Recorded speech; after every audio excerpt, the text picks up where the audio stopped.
According to the Bible, there are two distinct judgments, one for believers and another for unbelievers. The judgment for unbelievers is referred to as the Great White Throne Judgment. This final judgment is reserved for those who have rejected Christ and have not received salvation.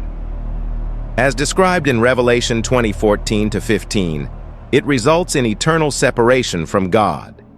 Conversely, the judgment for believers is known as the Bema Seat Judgment, as mentioned in 2 Corinthians 5:10.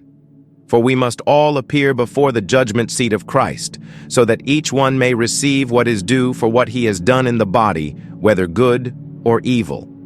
The term Bema originates from the Greek word for a judgment seat.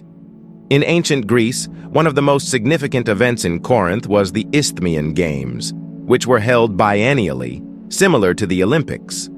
At the conclusion of the festival, a prize-giving ceremony took place where victors were honored. The judge presided over this ceremony from the Bema seat, while the winners stood before him to receive their rewards. Paul utilized this imagery to illustrate to the believers in Corinth that one day all Christians will stand before God's Bema seat, not to be judged for salvation, but to receive rewards based on their deeds. A pertinent question arises. What criteria will God use to determine each believer's reward? The answer can be found in 1 Corinthians 3:6-9 and 1 Corinthians 3:10-15. 1 Corinthians 3:6-9 employs the metaphor of a farmer. I planted the seed in your hearts, and Apollos watered it, but it was God who made it grow.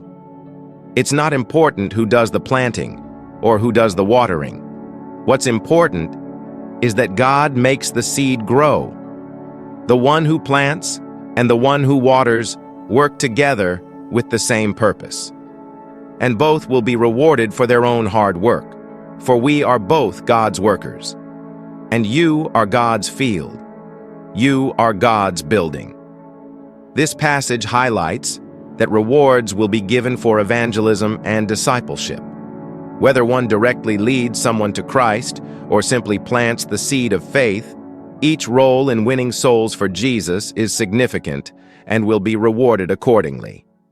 Another analogy is that of a builder, found in 1 Corinthians 3:10-15. Because of God's grace to me, I have laid the foundation like an expert builder. Now others are building on it. But whoever is building on this foundation must be very careful. For no one can lay any foundation other than the one we already have, Jesus Christ. At this point, it is crucial to reflect. What legacy are you leaving? What are you building? And what is your contribution to the body of Christ? Are your efforts aligned with God's purpose, or are they driven by personal ambition and human recognition?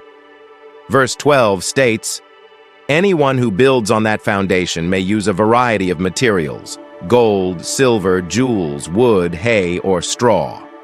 This prompts further self-examination. Are you building with materials of lasting value, such as gold and precious stones, or with perishable elements like wood and straw? Are you offering God your best in service, worship, resources, and time, or are you merely giving what is convenient? This distinction is crucial because a day of judgment awaits believers.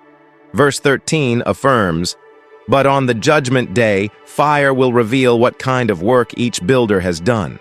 The fire will show if a person's work has any value. If the work survives, that builder will receive a reward. But if the work is burned up, the builder will suffer great loss. The builder will be saved, but like someone barely escaping through a wall of flames. In essence, God will test every believer's works through fire. If their contributions to his kingdom are of high quality, they will be rewarded. However, if their service lacks depth and sincerity, it will be consumed, leaving them without reward. While their salvation remains secure, they will not receive the same level of recognition as those who have labored diligently for the Lord.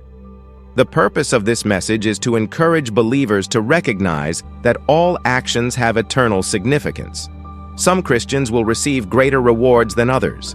Therefore, it is imperative to serve God with excellence and pure motives, ensuring that when the time comes to stand before Christ's Bema Seat, they do so with confidence and without regret.